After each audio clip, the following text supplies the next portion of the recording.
from hidden maps to ancient decks and the dead man's hand.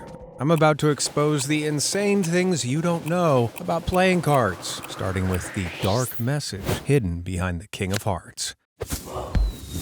If you've ever paid close attention to the kings in your card deck, you'll have noticed that the King of Hearts is unique for a couple of reasons. One, he's the only king without a mustache.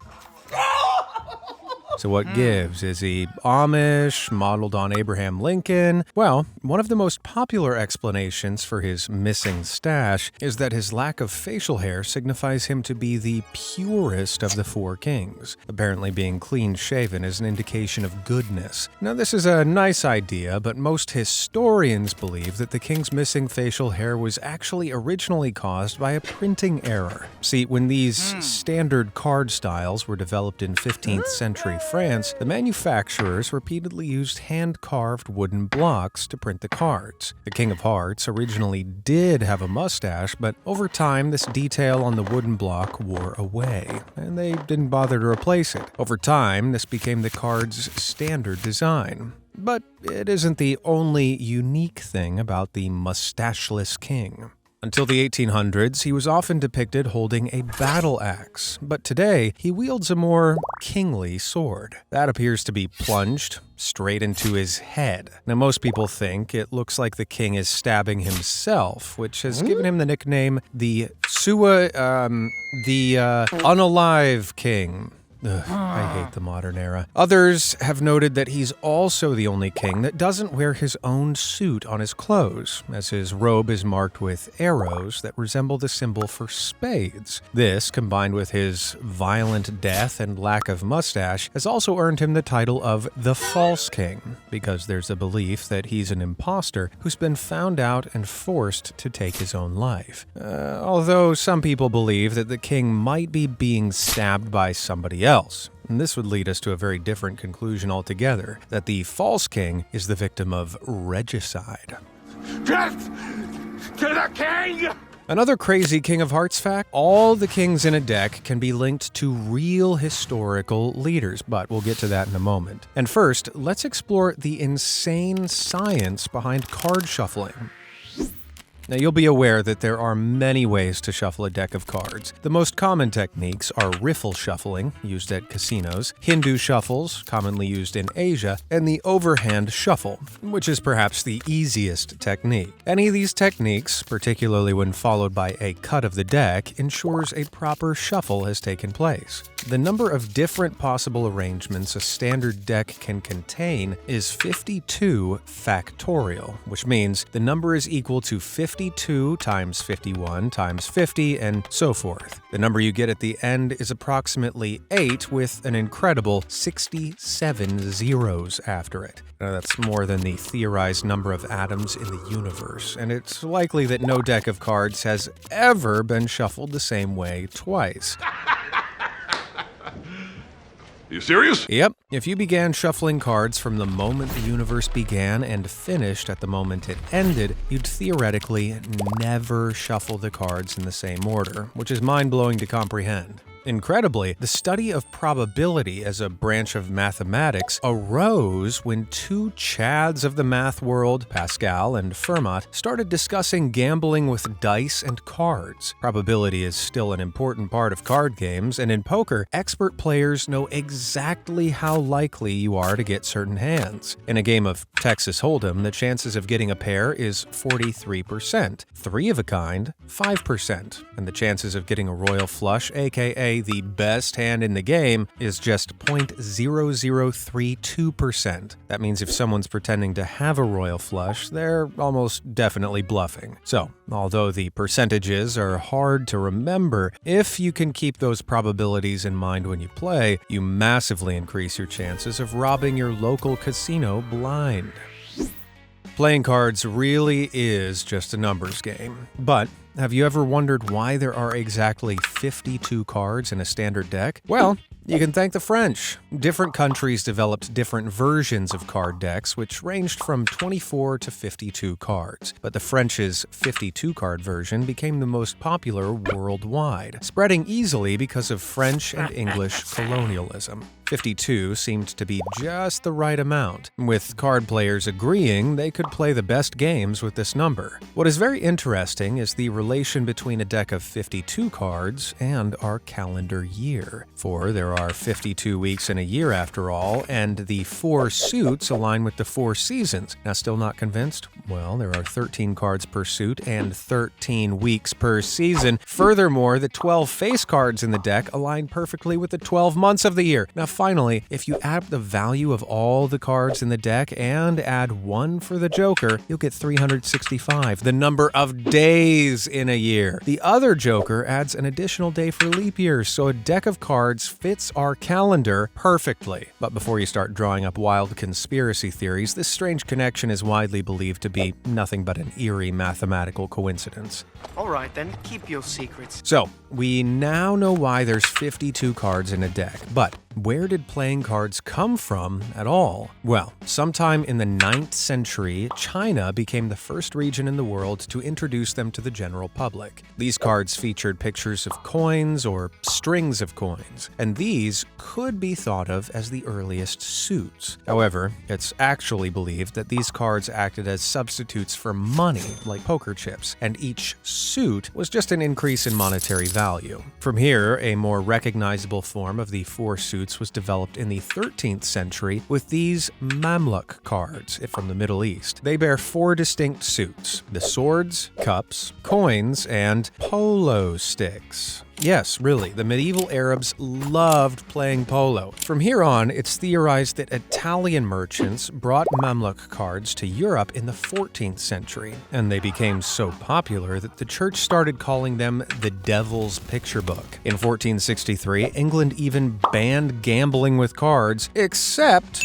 for on Christmas Day. You hear that, Fyodor? You can gamble a little on Christmas as a treat. Now, despite the church's best efforts, playing cards still spread across Europe like wildfire. But not everyone agreed on what the 4 suits should look like. Italian and Spanish decks were the first to evolve in the late 14th century. They both featured swords, cups, coins, and clubs, as the polo sticks evolved into a more generic blunt weapon. In the 15th century, the Swiss also developed their own cards, featuring the incredibly flamboyant suits of acorns, flowers, shields, and bells. Their face cards were different too, with a version of the Jack called an Under, and a version of the Queen called the Ober, which is like a kind of nobleman. German decks from the 15th century were the first to use hearts, and the other 3 suits were acorns, bells, and leaves. Now, the leaf suit probably looks familiar, and some historians believe that the French directly adapted it into a spade when they formed their suits in the 1480s. Furthermore, despite being shaped like clover leaves, this French suit was still called clubs because it evolved from the club-shaped suits used in Italy and Spain, and the polo sticks on the 13th century Mamluk cards. Some parts of Europe still use their old traditional suits today, but the French designs soon became the most widely used around the world, due to their simplicity. They're also thought to represent different classes of society: the hearts for the clergy, the diamonds for merchants, the clover-shaped clubs for the farming peasantry, and the spades for military, as they're shaped like medieval halberds. The French suits soon took over the world, but at first, the cards weren't standardized, so they came in all sorts of fancy designs. These bone-carved playing cards look like they were unearthed from an ancient tomb, but they were actually created in Victorian England. It wasn't until the late 19th century that companies could swap wooden blocks for more modern printing equipment to mass-produce their cards. And with this, the cards became more standardized, as these wacky playing cards finally evolved into the familiar suits we all know and love. In a moment, we'll check out the origins of a mysterious 5th suit, known as the Green Eagle. But first, it's time to return to the royal court. Now, when you look at the 4 kings, you probably assume they're just generic depictions of vaguely kingly individuals. Or if you have brain rot like me, you think of the Dark Souls boss. But some older French decks from the 17th century linked each king to specific historical leaders, featuring their names on the card. The King of Clubs was marked with Alexandre, after Alexander the Great. This legendary Greek ruler led the kingdom of Macedon, and he created one of the largest empires in history back in the 4th century BC. This made him the perfect face for the clubs, as they were originally thought to represent authority, subjugation, and power. The King of Diamonds was marked with Caesar, the title used by emperors in ancient Rome. Now, it's unclear whether this was meant to represent Augustus or Julius Caesar, but the King of Diamonds is the only king to appear in profile, like an emperor would appear on a Roman coin. The King of Spades was often called David, named after the mythical king of the Jews who slew Goliath with a rock and a sling in the Bible. Now, our old mustacheless friend, the King of Hearts, was called King Charles, in reference to the father of Europe and the first emperor of the Holy Roman Empire, Charlemagne the Great. During his reign, Old Charlie promoted the arts, literature, and education, so the love heart kind of fits the artsy emperor. Interestingly, according to first-hand accounts, he also had comparatively little facial hair during a time when beards were common for men in positions of power. So it's possible the King of Hearts was tied to him after the printing era removed the playing card's mustache. Now, although some older King of Hearts cards bearing the name actually do sport a full beard and mustache, so it's hard to say. Despite Charlemagne's lack of facial hair, many artists throughout history still depicted him with a massive beard and mustache because, well, that's how they expected him to look. This might have led to conflicting cards like this, and I can sympathize. My fan art always depicts me with an 8-pack, even though I've only got a 6-pack. Ever wonder why the deck only goes from 2 through 10? What gives? Did ye old card makers accidentally mix up letters and numbers and put an A instead of a 1? No. They weren't that illiterate. The word ace is derived from the Old French word as, which meant a single unit of measurement, taken from the Roman name for a low-value coin.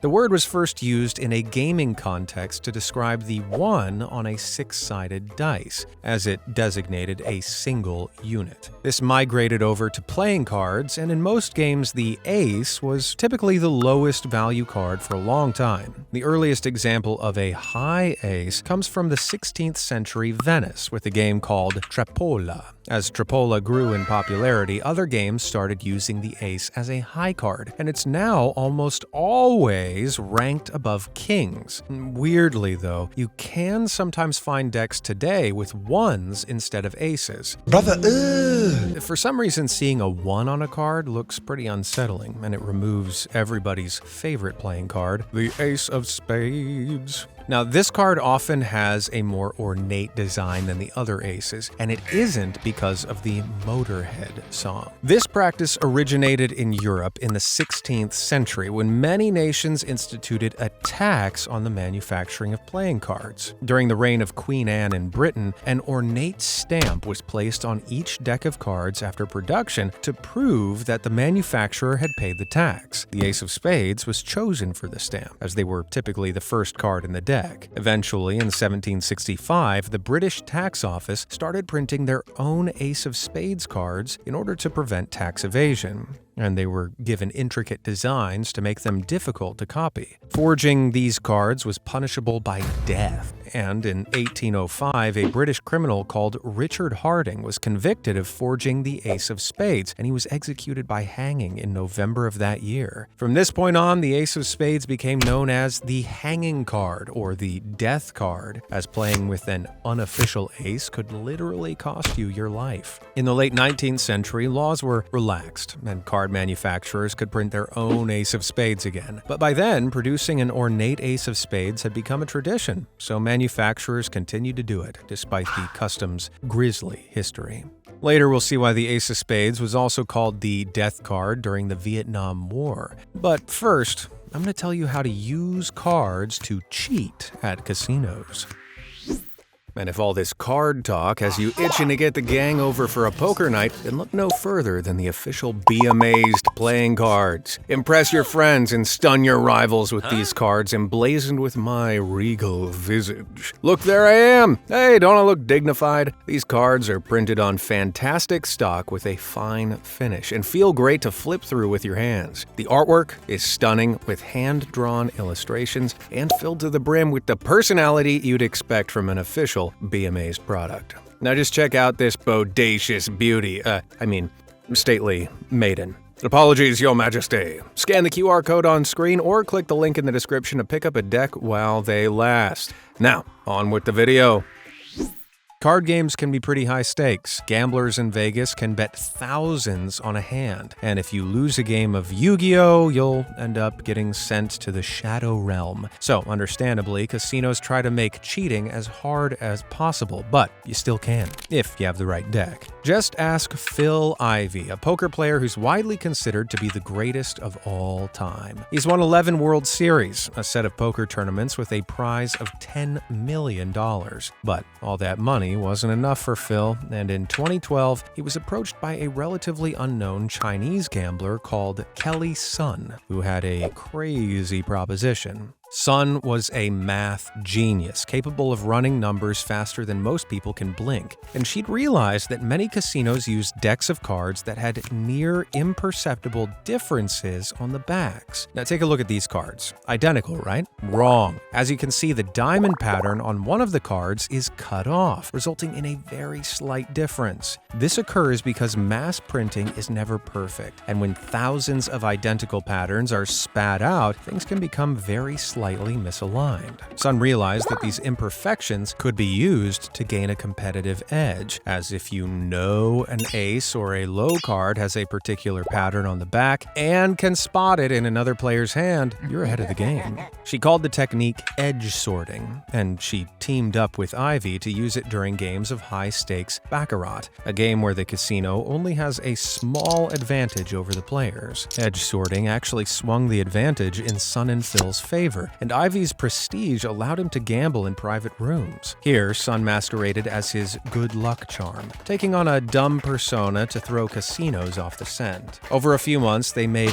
tens of millions of dollars edge sorting at different casinos, and as the method had never been done before, it wasn't even against the rules. But unfortunately for the duo, Crockford's casino in London, England, refused to play ball. When the two won a staggering $12 million, Crockford's simply didn't pay out, correctly assuming that the pair were cheating. This set off a chain reaction that eventually led to other casinos suing Ivy, and edge sorting becoming public knowledge. Ivy's name was dragged through the mud as he lost multiple lawsuits, but his career eventually recovered, and he won his 11th World Series tournament in 2024. Sun is still edge sorting to this day, and even teaches people how to do it on TikTok. But personally, I have no idea why her story isn't a movie yet. Come on, Hollywood. We get 3 Aquaman movies before this? We'll look at more ways to cheat at card games later on, but first, let's check out some cards with stranger features than minor imperfections. In the 1930s, several playing card companies attempted to bolster sales by introducing a 5th suit, the Eagle. Now, unlike other suits, the Eagle was brilliant green, and its inclusion increased the size of a deck of cards from 52 to 65. In some card games like Bridge, some suits are more powerful than others, and the most typical ranking is alphabetical, with clubs at the bottom and spades at the top. And this helps break ties when players have the same hand, as the player with the highest ranking suit in their hand will win. The Green Eagle was designed to be the most powerful suit in all card games, but it sounds like a lame superhero from the 50s that didn't catch on. And the suit wasn't a hit either.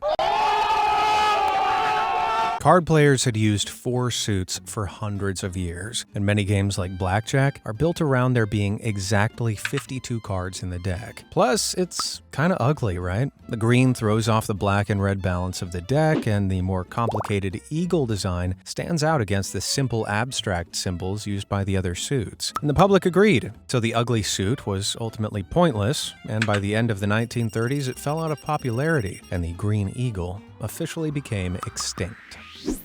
Every household contains a deck of cards, and they become such a regular part of life that some terms used during card games have been adopted as phrases that we all use every day. Now let's look at a straightforward example first. To follow suit. In cards, this means to play a card which is the same suit as the one played prior to it. In general language, it means someone has acted in the same way as another person. Similarly, doing something above board was coined in the 1600s, and it originally meant keeping your hands above the table whilst playing cards to prove you weren't cheating by switching your hand in your lap. Today, it means to do things honestly or by the book, and it's often used in business deals, which is a far cry from gambling in seedy backrooms. If you're not playing with a full deck, you can't play a game correctly, as you're literally missing cards. People say this to me all the time, but I never figured out why.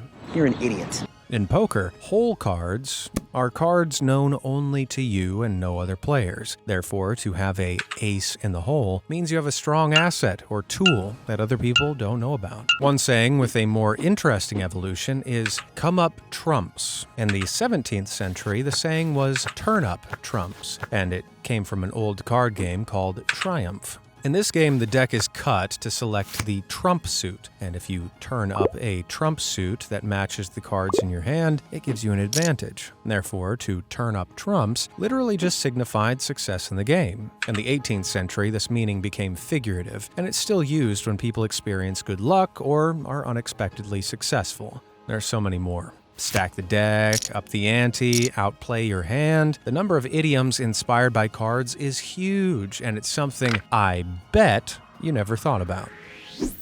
Today, most people associate the Joker with this incredible performance by Heath Ledger, or this monstrosity from Jared Leto. But have you ever wondered where the unique playing card originally came from? Well, back in the early 1800s, the card game euchre involved using one jack as a trump card called the best bower. In the 1850s, card players decided that the best bower should have its own unique card, so they started using the blank specimen card that came with each pack in its place. Soon, card manufacturers capitalized on this by producing unique bower cards with floral patterns and architectural emblems that often incorporated the card's company logo. Some of them also featured quirky little gestures, and this choice is believed to be derived from the original German spelling of euchre. Joker. Card players loved the Joker design, so more and more companies started swapping the bowers for jokers, and more games were developed that involved Joker cards. By the 1940s, packs with two jokers started to become the norm, and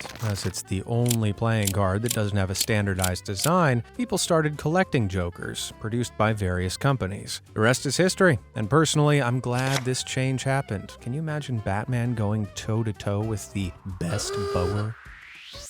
Speaking of fights, let's check out the crazy ways that playing cards have been used by the military. The world's best-selling playing cards are bicycle cards, a brand created by the United States Playing Card Company in 1885. The cards originally featured a penny farthing bike, due to the popularity of the bicycle at the time. But this isn't the only interesting tidbit from the company's history. And for decades, bicycle cards have had a close relationship with war. In World War II, the US and British governments sought the help of the US Playing Card Company to help their prisoners of war by hiding prison escape plans between the face and backing of the cards. According to the Geneva Convention, POWs are allowed to receive aid packages from the Red Cross, and during World War II, these packages included playing cards. So the Allies used this to smuggle escape plans to their men, and the most famous example of this occurred at Colditz Castle, which housed hundreds of captured Allies throughout World War II. Over the course of the war, over 130 escapes were attempted by the Allies at Colditz, and 30 of them were successful, due to the POWs' deceitful decks of cards. Bicycle also produced spotter decks during World War II to help American soldiers identify aircraft, tanks, and ships belonging to other nations. In 1966, during the Vietnam War, entire crates featuring just the ace of spades were sent to American soldiers to leave on the bodies of dead Viet Cong troops. This psychological warfare was prompted by two lieutenants writing to the United States Playing Card Company because they believed that the heavily superstitious Viet Cong saw the cards as a symbol of death. This is pretty disrespectful to the dead, and it proved to be a myth, but bicycle cards were used again in 2003 during the Iraq War. The U.S. issued a series of most wanted cards to soldiers stationed in the Middle East that bared the names and faces of various high-ranking Iraqi officials and known terrorist operatives. Iraq's President Saddam Hussein was, of course, the ace of spades, while his two sons were the ace of diamonds and clubs. The idea was that playing with these cards, soldiers would become deeply familiar with the names and faces of their most wanted enemies, so they'd be able to instantly identify them if they saw them in the field. But as far as we know, they didn't actually help, as Iraq's top officials weren't regularly fighting in front of ordinary American troops. Pretty neat souvenir, though. Now, if you ever wind up playing poker with experienced gamblers, it can feel like they're speaking a whole other language. Card games have existed for centuries, and certain hands have acquired some interesting nicknames, like the Dead Man's Hand, comprised of 2 black aces and 2 black eights. This infamous card combination received its name as it was the final hand of notorious outlaw Wild Bill Hickok. Hickok was a legendary gunslinger in the 1800s who claimed the lives of at least 6 men in one-on-one shootouts. Unfortunately for old Bill, he didn't have eyes in the back of his head. In the middle of a game of cards in Deadwood in 1876, a belligerent drunk by the name of Jack McCall snuck up behind Wild Bill and gunned him down. Now, while McCall was captured and brought to justice, the murder was so high profile that the newspapers reported the cards that Wild Bill was holding when he died. This hand has lived on forever as the Dead Man's Hand, and it's now seen as a symbol of bad luck while gambling, and used by the Las Vegas PD's Homicide Division in their logo. Another one with some great history is Ace King, which is sometimes called the Walking Back to Houston hand. You see, poker was taking off in Dallas in the 1950s, which attracted high-stakes gamblers from Houston. Card player TJ Cloutier coined the nickname when he noticed how often new players would draw Ace King and overestimate how good the hand was. This would lead them to overplay their hand, lose all their money, and have to walk back to Houston. Funny, huh? There are also some nicknames that are much sillier and more straightforward. If you play 2-pair made up of 2 3s and 2 queens, you've just played the waitresses. Why? Well, because it features queens with trays. For some reason, having a 6 and a 9 is called dinner for 2, but I can't figure out why. If you're lucky enough to draw 2 aces, then you can call the hand pocket rockets, bullets, or the peaks, due to the fact that capital A's are pointy. Similarly, an 8 and another 8 are known as the snowman or the 2 fat ladies because, well, look at them. My favorite nickname, however, belongs to a queen, 3 aces, and a king. This hand is known as the duck. Get it? Because it quacks.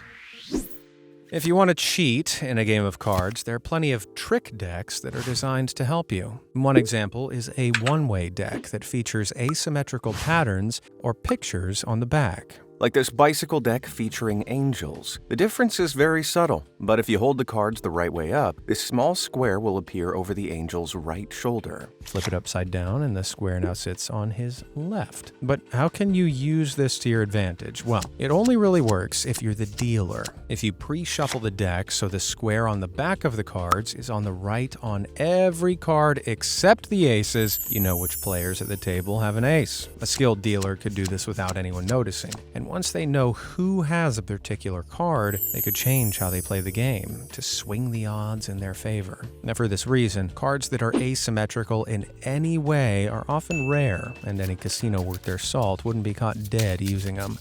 But one demographic one-way decks are popular with is magicians, who can use them to place clues for themselves in the deck. For instance, that audience member's card is upside down, so I know it's an ace. Neat, huh? The basic poker hands include pairs, straights, flushes, and straight flushes, like the highest possible hand, the royal flush. But did you know that sometimes the most commonly known hands aren't the only card combinations that you can play? Take this one, for example, the mythical 5 of a kind. No, I'm not being crazy. This is a legal hand that you can play in certain games. See, in some games, players treat the jokers as wild cards, meaning they count as whatever you want. Or in some variants, like old California draw poker, the jokers are wildcards that are designated specific ranks and suits throughout the game. In these situations, the Joker can be used to achieve a 5 of a kind, and this hand is more powerful than even the mighty Royal Flush. Now, if you're familiar with the indie video game Balatro, a 5 of a kind can also appear there, as the game allows you to cheat and play illegal poker hands to beat your opponents. Other smaller games of poker use house rules as opposed to official poker rules, and some of them allow bizarre hands, like the Blazer. This is simply a hand containing entirely face cards, and it's valued below a 3 of a kind. The hilariously named Skeet hand consists of a 2, a 5, a 9, and 2 other cards that are lower than a 9. That name sounds made up. No one knows where this highly specific hand comes from, but if you play a game where it's allowed, it's valued just below a straight. Bobtails, straights, and flushes are straights and flushes made up of 4 cards instead of 5, so they're valued just below their respective complete forms. That's all pretty confusing, but the next time you sit down at a house poker game and somebody wins with a bobtail straight or a skeet, you'll know they aren't just pulling your leg. Which playing card fact was your favorite? Let me know down in the comments below, and if you want to uncover some more mind-blowing secrets, check out my video on the secrets hidden in everyday things. Thanks for watching.